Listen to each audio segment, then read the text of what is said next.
Okay, you're good. All right. I guess we should probably do a roll call. We have Mr. Fagley, we have Terrence Lomax, Chair, Frida Wildy, member, Rick Franke, member, Duncan Hood, member, Mike Tomasini, member, Jake Iverson from Watermark, Debbie Goslin, member, Peter Trogdon, member, Stephen Rice from the city, Jennifer Kay, visitor, Scott Allen, member, Mark Hildebrand from the city, Tammy Hook, our recorder, and Beth Bellis, the harbor master. Did I miss anybody? That's the first order of business. Somebody say something so I know I'm still live. Or I'm still here. I brought my roll if you want to call it. Thank you, Duncan. Yeah, it's probably an echoey, but we'll try it anyway. All right, let's move to the approval of the minutes. Is there a motion? By the way, I'd circulated around a couple of corrections, so if everybody's had a chance to look at them, is there a motion for approval of the minutes? So moved. Ms. Goslin has moved it. Tammy, second? I'll definitely move. Fine. Mr. Hood has moved. Mr. Hood has also seconded. All in favor? Aye. Aye. And any opposed? All right, the minutes are approved. So we'll just take the agenda from the top. Mr. Franke, any update from the county? Not really. Our October meeting was canceled, and so there's nothing to report from that. Apparently, the November meeting is scheduled to be the final review and acceptance of the economic report. So I guess maybe next month I'll have a bit more to report. All right. Mr. Rice, what's happening with economic development as we are spiking in COVID land? Well, we're still managing these recovery zones. We're trying to manage the spike in cases that you just referenced. We're planning, in the midst of planning for a modified Midnight Madness, and more information will be forthcoming. We had a pretty comprehensive plan, but with the spiking cases, a recent meeting with the health department from the county, and so forth, we're going to have to make some changes.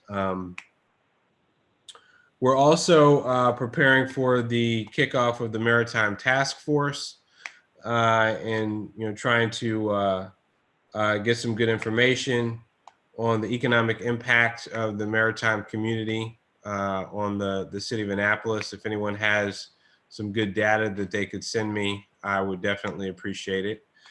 And I'm meeting with the Eastport Civic Association on Thursday. And we have a meeting with the mayor and the restaurant community that we're kicking off on Friday. And that is to discuss tents, heaters, the changing rules when it comes to what's allowable. We've had some recent directives from the state and from the county. And so we're going to discuss all of that as well. So are we, is it the short term at least to continue with to the extent that it's feasible weather-wise, the street closures, parking lot tents, etc.? Yes, the plan actually is to keep that outdoor operation throughout the winter, and to upgrade the tents, allow the restaurants to upgrade the tents with winterized tents that are sturdier and warmer, and also with the implementation of heaters, we should be able to have an outdoor experience well into next year. In that regard, and I have not heard any feedback or complaining in particular, but it probably would have not come to my attention necessarily, except anecdotally. But there been any major pushback from neighborhoods, for example, in Eastport, shutting down 4th Street or, taking up parking lots for tents and then putting parking out on the street? Everybody thinks thinks there's a parking issue, and I'm just wondering if we've had any pushback about that being exacerbated. The support from the community and from the residents has been fairly strong. There hasn't been any major pushback. Good. That's encouraging. Frida, I don't know if you've heard anything. You're attuned into the Eastport side of it. Is there anything major that's been brewing as an undercurrent? We're all very supportive of our local restaurants, and we try to get carry out from all of them as much as we can. We have noticed a big uptick in trash and plastic cups and debris left in our yards, and but so I suppose we should reach out and maybe ask for a little help on that. But we want our restaurants to stay open, so we're trying to do whatever we can to be supportive of that. Thank you.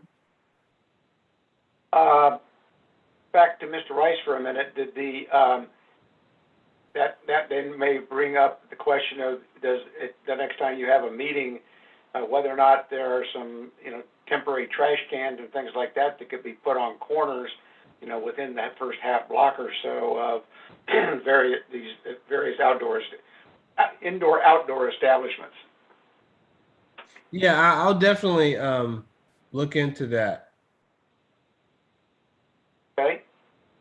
Mr. Hood, anything on the update on the comprehensive plan since the meeting is going on as we speak? Crickets. It's incomprehensible. No, crickets. Haven't heard a thing. Okay. Well, I think I sent everybody the notice that there was a Zoom meeting of some sort or some comprehensive plan, something going on from I think 7 to 8:30 or something tonight. That's correct. Yeah, I talked to I'm sorry, senior moment. Sally? Yeah, anyway. Or, we're all aware of that, and I'm going to catch up with that after we get off this meeting. There's a new, and his name escapes me, I met him once already, a new director of comprehensive planning. His name was Eric Lashinsky. Eric Lashinsky, thank you. Yeah. He came up from Austin, but he's actually a native of Eastport, I think. So that's cool. He's going to be taking over the day-to-day heading of that plan. Great. Well, I'll see if I can't loop up with him then. Eric Lashinsky? Eric Lashinsky. And in that regard, just for everybody's information, I had gotten a call from Eileen Fogarty early last week and asking if I could take Eric, who's, I'm embarrassed to say I didn't remember his name, but he spent 2 hours with me on my boat, and Sally Nash and Eileen, and we did a complete creek tour, sort of in conjunction both with the Maritime Task Force, but also giving both of Sally and Eric a tour in the context of the comprehensive plan to see what everything looks like from the water. And they were they had a lot of questions, and I seemed appreciative of the fact that they've now got a whole different perspective, having seen everything from the water now. So I think that worked out. Going to work out in the long run. Good. I think we can count that as a success then. It's been hard to get people out there. It has been, but Sally asked if we would entertain maybe doing it for some of our other staff later on next spring, and I said certainly we'd make arrangements to do that. Good thing. Yeah, it was good. I've just been sending everybody the updates from Bernice on this as the City Dock Action Committee, and that's moving forward. There's not much I don't have anything to add to what I've already sent from her, and it looks like she's going to be doing periodic updates as we go along. So that'll just keep everybody in the loop. On the Severn River restrictions, Mr. Tomasini or Ms. Wildy have an update? I don't have well, I guess I have a short update. So I followed up with Michael Simonson, who's DNR's representative on the Boat Act Advisory Committee. And he forwarded me minutes and public testimony about the requested Severn River restrictions. He also, at the time of our last meeting, our October meeting, they hadn't posted any minutes since February. They've since posted the minutes from the March meetings and maybe the May meetings, but they haven't posted from the October meetings, which is when they did the public hearings on all the restrictions that were petitioned for. I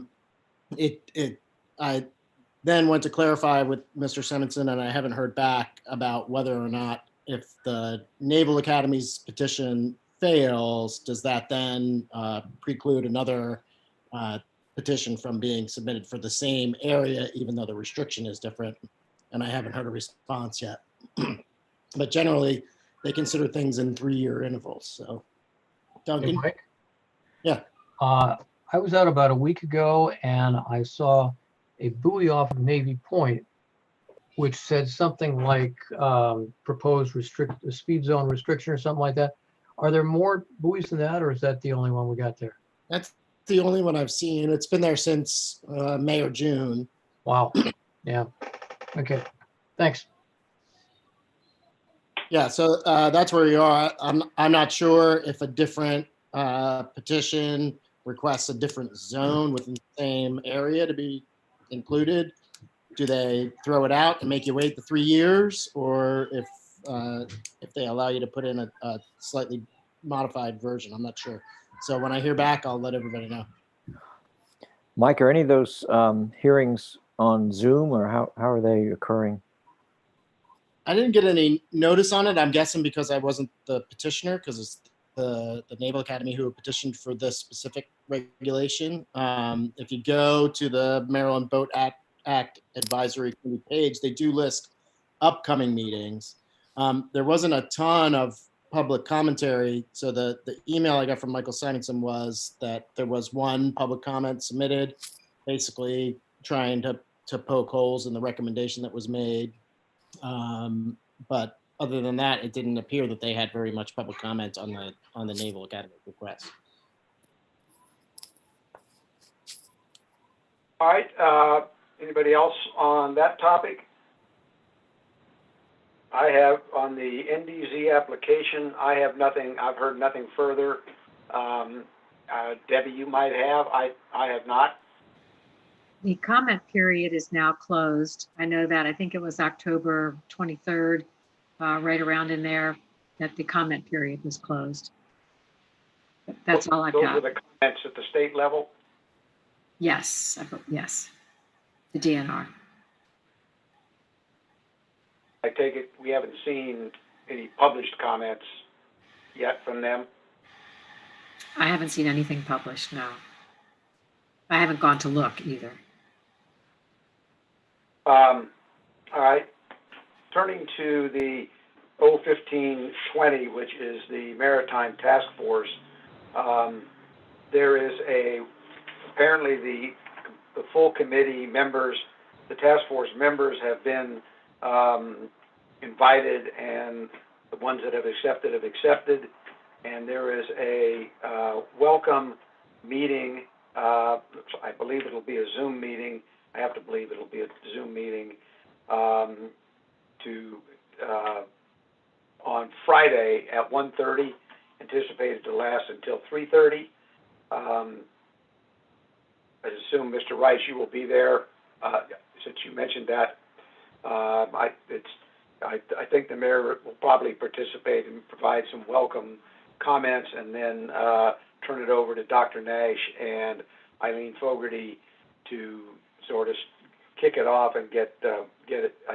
As I understand it, there's going to be basically sort of 3 groups as we talked about before, and then have working teams within those 3 areas, so that we can move along on a parallel path of things rather than sort of a linear path.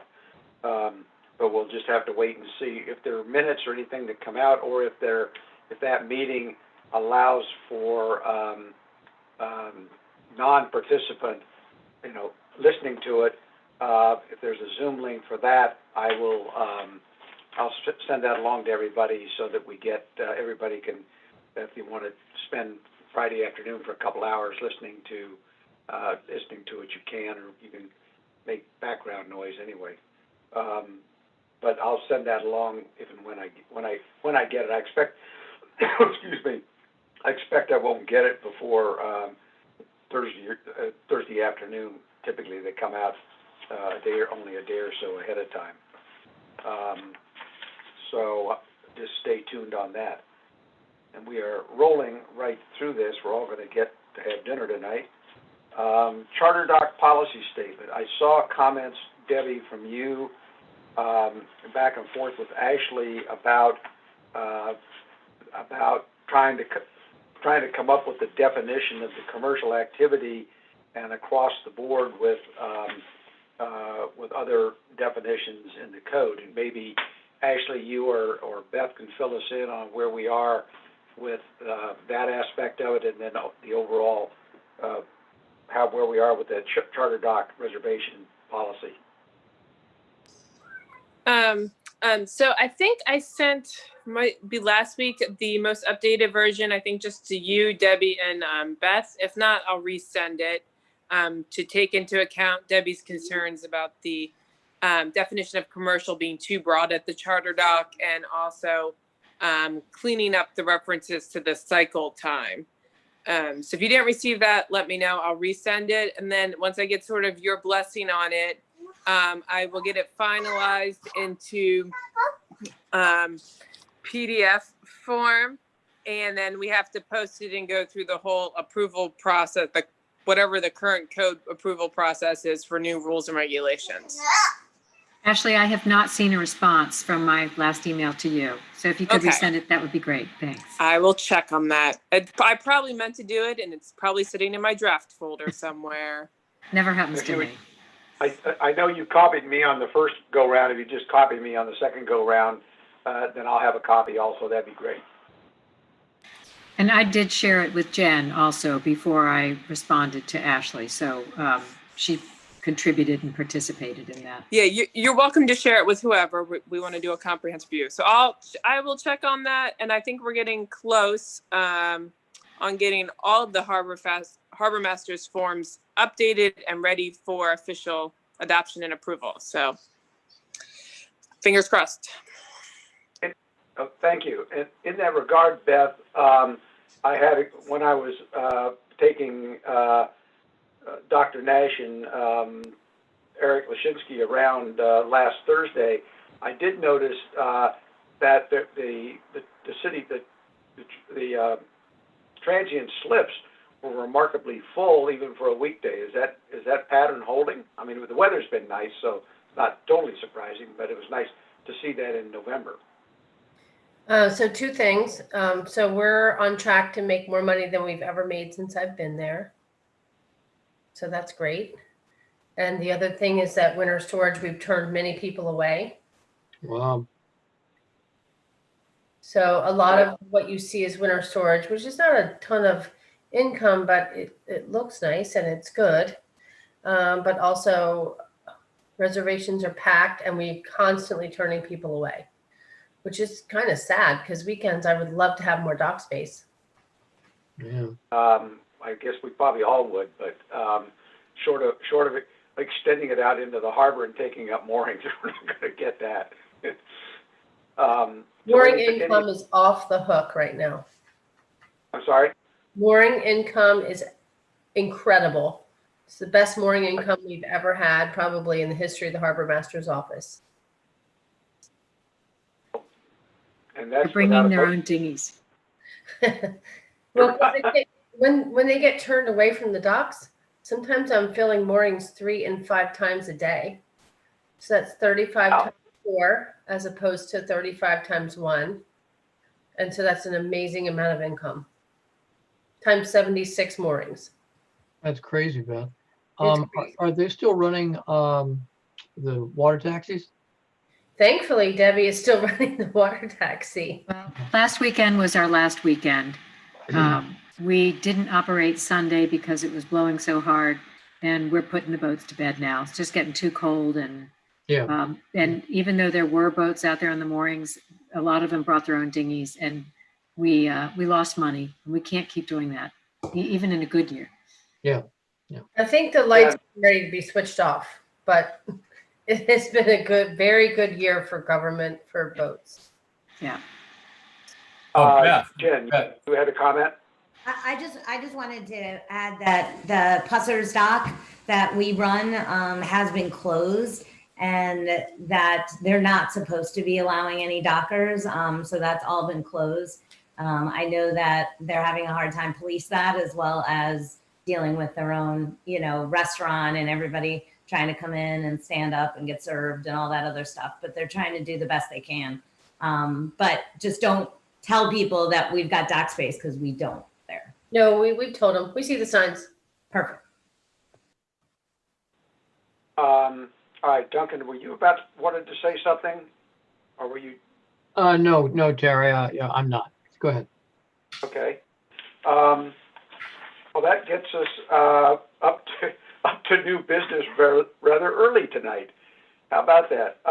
And the new business is very simple. The annual report will be due in January. Actually, I typically, and I think I might have mentioned this, is that by the time I get the minutes from the December meeting, write the report, usually our meeting to approve the report is a day or two after the January 15th due date. But Hillary knows as soon as we have our meeting and it's approved, then I send it along. So it'll be January 20th or thereabouts probably. And I will circulate that after our December meeting, before our January meeting, so everybody can take a look at it. It's pretty straightforward. And last but not least, we typically would have a December meeting at some location other than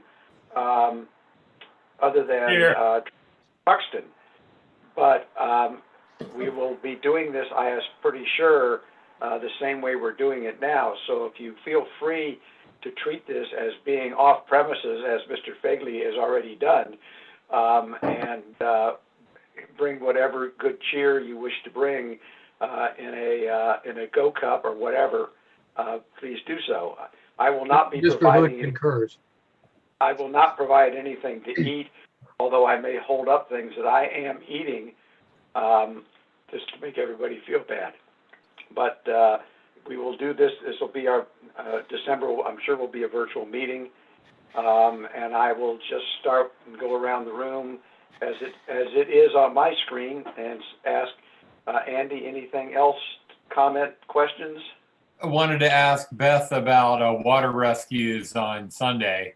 It was a ridiculously gusty day. I'm sure you had some activity.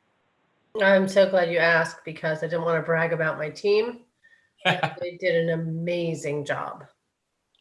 So winds were gusting over 35 miles an hour. Jesus Christ. Waves were over 3 feet, and we were the first asset on scene.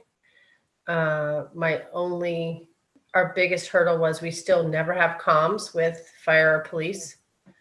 So I was lucky enough to have my husband's police radio, so I relayed from my kitchen. And so it was nice, because I was able to look at the fire and police screen and say, okay, there's no assets, hurry up.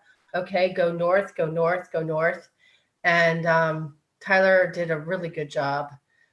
He had Ted Jackson with him, and I had a 16-year-old as a makeshift dispatcher, because since we can never get on a fire or police radio frequency, we have to either use my husband's radio or something else, and then do like a patch in. So I did talk to Dave Chen with Anne Arundel County Fire. after the incident was over and say, hey, you know, this is the third incident in like 2 months. Do we think that there's a workaround? And he said, well, we'll try to carry a radio and turn on channel 17.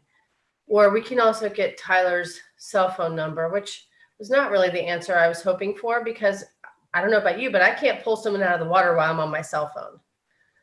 So I'd really like it if, I'm not trying to be fire, I'm not trying to be police, but I'd really like it if our team could have the same privileges that fire and police have in terms of communications. That's never been heard. No one is ever hearing that. So we'll work around it until or unless someone hears it. And the fire did say, we'll try to turn on channel 17 when you guys are first on scene. But it was pretty frustrating to hear them keep saying, there's a boat on scene. No one knows who they are. Who are they? They're not answering. They can't hear us. And I had to, you know, patch in and say, it's our team. They can't hear you. I can relay. And So what was I mean, I saw the equipment going down towards Eastport or across the bridge. I don't know which it was, but and obviously there was an on the water incident, but I'm glad Duncan or Andy, you brought it up. What was the incident? So it was a kayaker that was overboard up in towards Rugby Hall, like towards Round Bay area. And he was in the water for probably 40 plus minutes. And the water is under 60 degrees now. So hypothermia is definitely a real thing. He was very smart because he was wearing his life jacket. He was also very fit. But he was absolutely exhausted and had significant hypothermia when we pulled him on board. So it was a great win for everybody. And I was really glad that he wore his life jacket. But, you know, no one covered it. And I think the takeaway from the biggest takeaway is wear your life jacket. That's the biggest takeaway. Yeah. I saw a helicopter, Beth, circling for about 30 minutes there. Was that the same incident? It was. Yeah. And so your team responded to Round Bay? They did. Okay. Their directive is that, you know, they are only in city waters, but if we think we can save a life or significant property outside of that before any other team can be there, they can go. And in the upper Severn, there's nothing that's going to be there faster than us most days. So they called me first and said, hey, should we go? And so I was able to look at the computers. I was able to look at fire and police computers and say, you will be the first asset on scene, go. Good for you. Good for So you. So then did you bring the kayaker, did you actually bring him back down to the city and offload him into emergency equipment there? No, we actually brought him on board our boat, and a medic boarded our boat. So the medics got there after we drug him on board our boat, and they assessed him and helped our team take him to the closest ambulance. I assume that by that time it'd come in up in Round Bay somewhere. Yeah, but we got to remember, there's no fireboat right now. The city doesn't have a fireboat right now. But what asset were you using? So we were using our harbor master boat, but there, you know, there's a significant gap because there's no city fireboat right now. Maybe I missed something. What is this? Why is there no city fireboat? The city fireboat's been pulled for a repaint, and I don't know, there's a delay, and I don't know what the delay is, but it went to Canada for those repairs. What? Yeah, because there was nothing affordable in this area for them. And I don't know if the boat is back, but I know it's not back in service for sure. It's cheaper to take it to Canada than fix it here? Apparently, yeah, that's what I heard. Beth, the county has some assets on trailers, inflatables on trailers. Did any of them come into play and help you out on that one? I mean, a lot of assets were launched, but you have to remember, Takes a while. they're sitting right there at One Dock Street. For us to put our boat down and get underway takes 3 minutes. Yeah. For folks to get in a fire truck, if they're not responding to a call somewhere else, and get to their boat and launch their boat, we're almost always going to be faster. About the Anne Arundel fire, Beth. So that's who I was conversing with on the radio. So I think they probably come from Sandy Point. But again, those folks are coming off of a fire truck. So assuming they're not on a cardiac call or whatever, they have to get to Sandy Point. They have to get on board and they have to get underway. And so for calls that are in the city, even though we're not the best trained, and even though we don't have the best comms, we're usually the first boat on scene. How can we get you the comms with both the state and the county? I wish I knew. I've been trying for 4 years. What about through the mayor and maybe Stuart Pittman, Chris Strumbauer? Chris Trumbauer's been an amazing asset for us. So I bet he could help. I'd be happy to call him, but I would be so appreciative. And, you know, I mean, we have an 800 radio and 700 megahertz radios are forthcoming. So I don't think it's a big ask. yeah. If you could send like a memo of what your ask list would be, and just the technical part of it, I could try to contact Chris, whom I know pretty well. Sure, I'd love to. I mean, last year was especially embarrassing. We had like a body recovery and the firefighters were standing on shore, like miming to us. And we're trying, like, we don't even have like a common, if they don't have VHF radios, we don't even have a number that we can call other than, hey, we should do this. What do we do? So it's, Hey, Ben, But once they, I mean, frankly, I would hope in the county fire, and let me back up. I think I've seen a county boat come out of the Forest Drive fire station down by the Giant.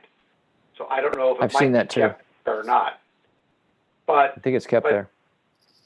It would seem to it would make sense to me that the boat itself has a VHF radio on it.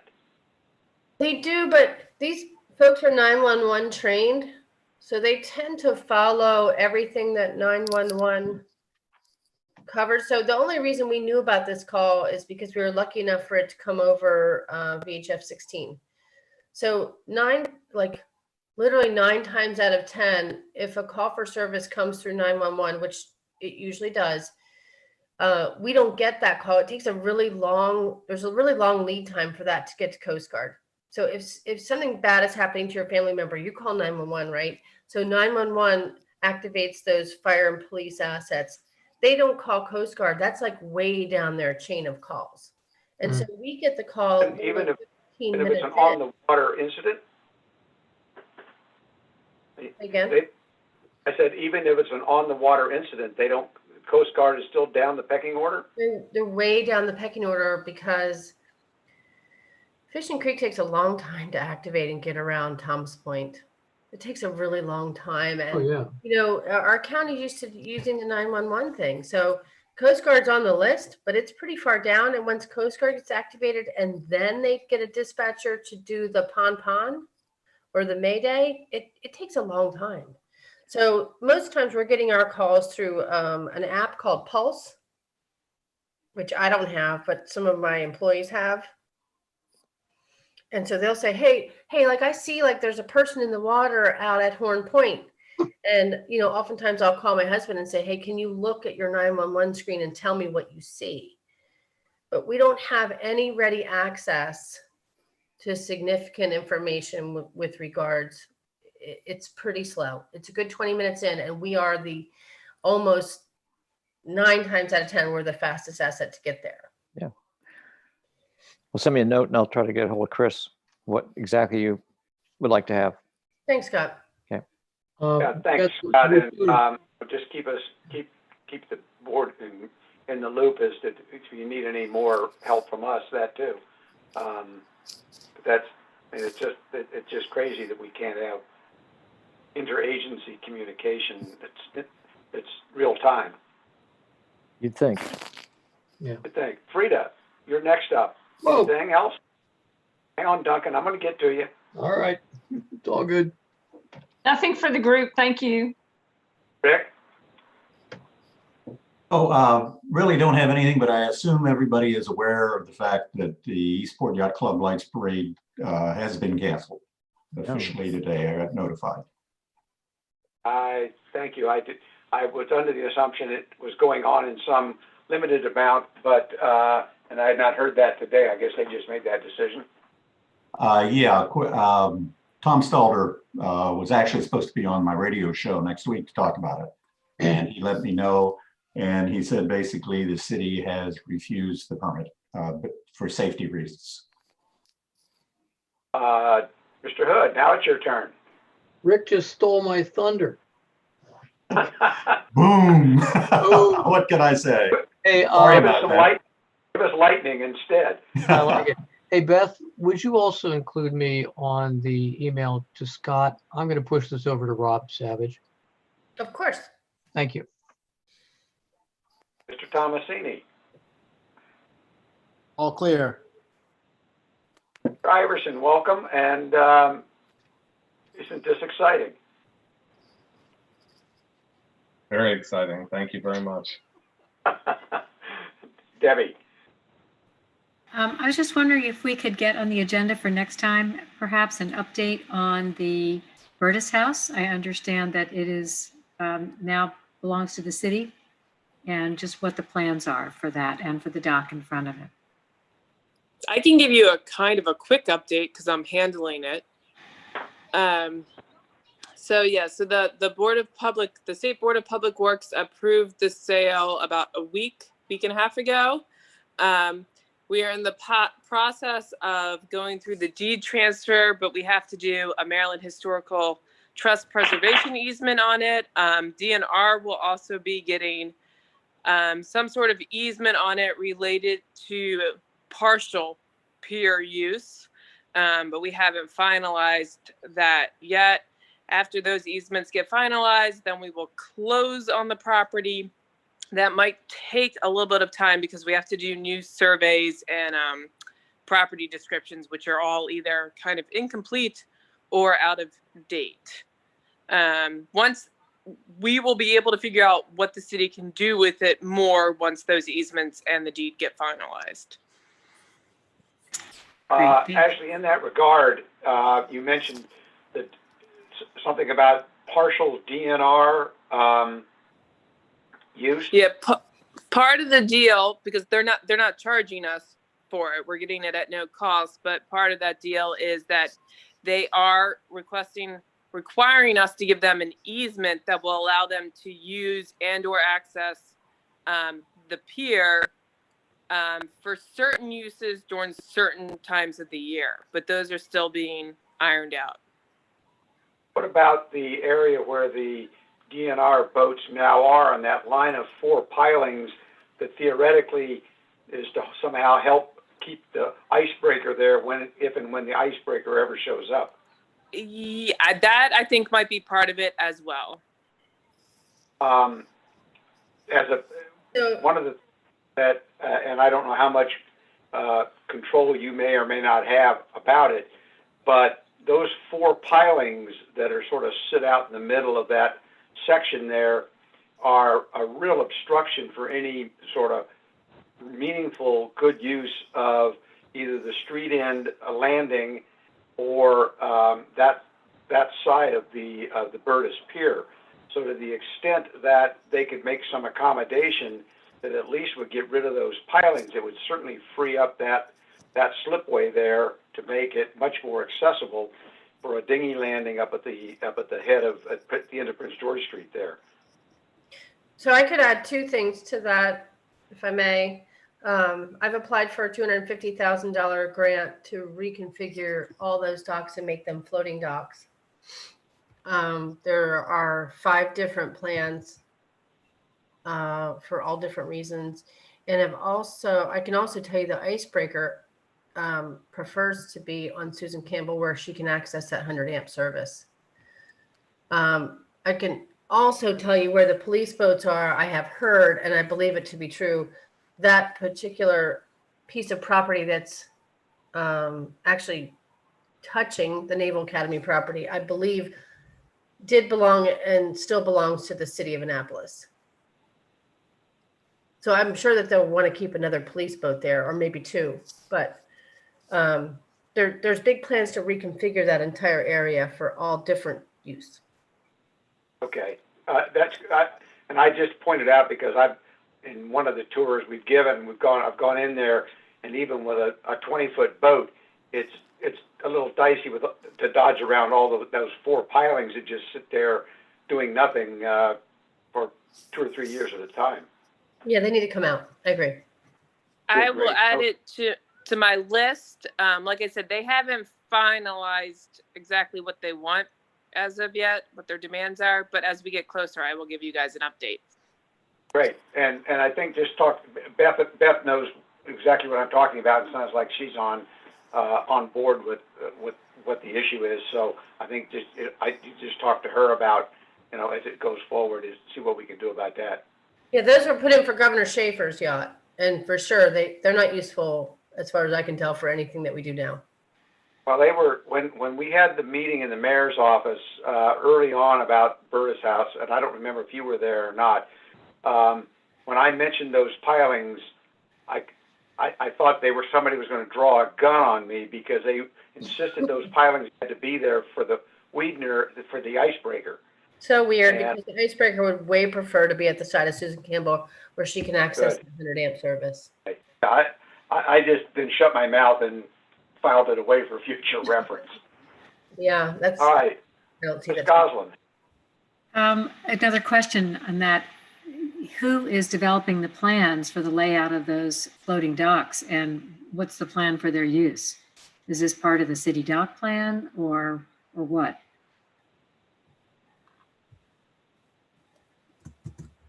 Is that a rhetorical question? No, I mean, I was surprised to hear from Beth that there are plans in place to redo that whole layout. And I was just wondering where the plans are coming from. Beth, correct me if I'm wrong. You were talking about floating docks, replacing the fixed docks with floating docks? Correct. So we submitted 3 different concepts, and we might get all 3. Each of them are 250,000. But one of the prerequisites is that the city owned it by November 10th, and they didn't own it by November 10th. But I did send them information that we're going to own it very shortly thereafter. So they said that they were not disqualifying us. They were going to hold it and wait and see. So we don't know if we're going to get consideration for that money. If we don't, then we'll put it in again next year. We're not going to do anything for more than a year anyway. I think to Debbie's question, are the plans, for example, would the plan include lengthening the shorter of the 2 docks? So there's 5 concepts, and I can share them with the group. I have them on a Google Drive. I submitted the most expensive one after consulting with the mayor, but I think I really don't know which one, if any of them would be chosen. The idea was just to get the money in place, and then the engineers could kind of work it out afterwards, because I'm not entirely sure everybody knows how that space is going to be used. All right. I'll put it on the agenda for next month, and if you get any update in the interim or a more firm idea of the concept that might go forward, you would share that. At least, just share that. You can share it with me, and then I'll share it with the members. Just so we're.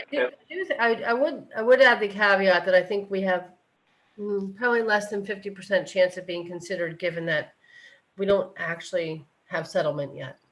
But DNR is being patient. They're trying to wait for that. But I don't know if that's going to happen. All right. Well, if it does, just I'll put it on the agenda for December, and we'll revisit it at that point. Okay. Thank you, Mr. Rice. You're next on the screen. Oh, I'm in good shape. Thank you very much. Okay. Anything else to add? Was that me? That was you. Oh, there was a skip in there.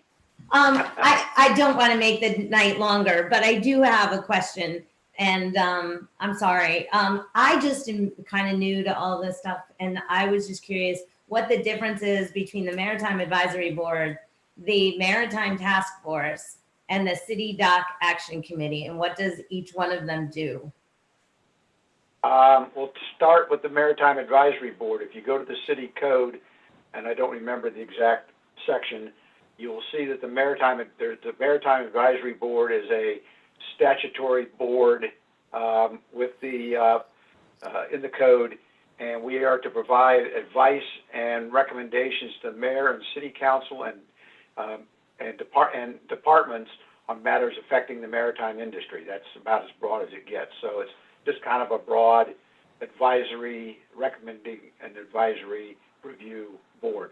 The City Dock Action Committee was a committee that was formed. There were actually 96, I might be off by one or two, members of the City Dock Action Committee. It was broken down into a whole bunch of components as to the whole redevelopment of City Dock, but it also included what are we going to do about parking when we take parking off City Dock. It included, what are we going to do around City Dock, et cetera. Right, I do remember that, yeah. And the Maritime Task Force is a response to, it's basically an on-land zoning review of the maritime zoning districts, WME, WMM, WMI, and WMM zoning districts. Those zones were enacted in 1987, and with one or two minor changes, have not changed in 35 years.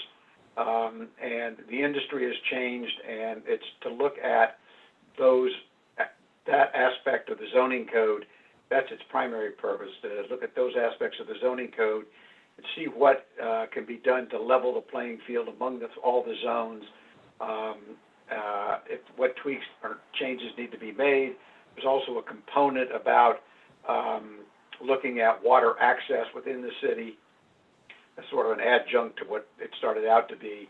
But that's the distinction between the three. One's on-land zoning, one's in the water, matters affecting the water, and the third is City Dock itself.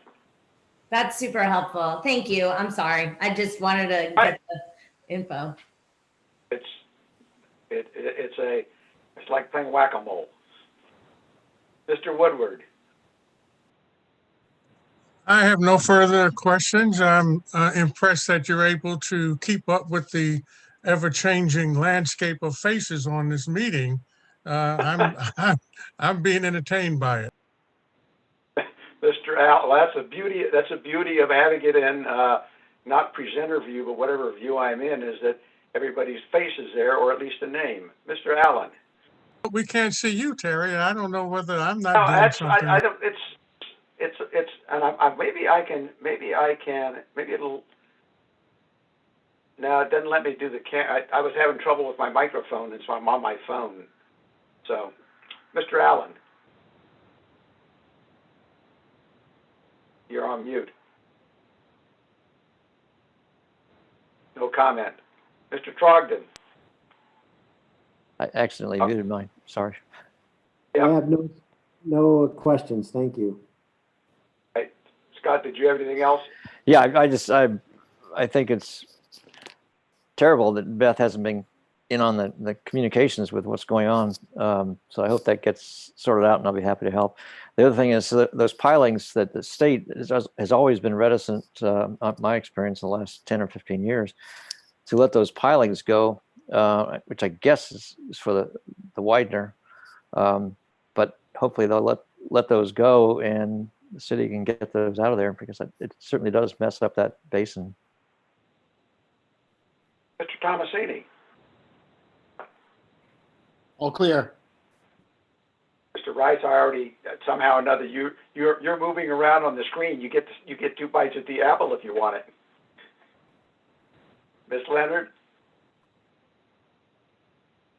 All right, thank you. Beth. Hearing nothing, we'll move to. I'm sorry. Go ahead, Beth. I'm just letting the group know that I'm planning on scheduling a bunch of meetings with Ashley to edit Title 15. I would not say I was wildly successful last year, but I have a lot of good ideas this year. So if anyone, has some significant concerns or input about edits to Title 15, I'm going to be working on that this winter.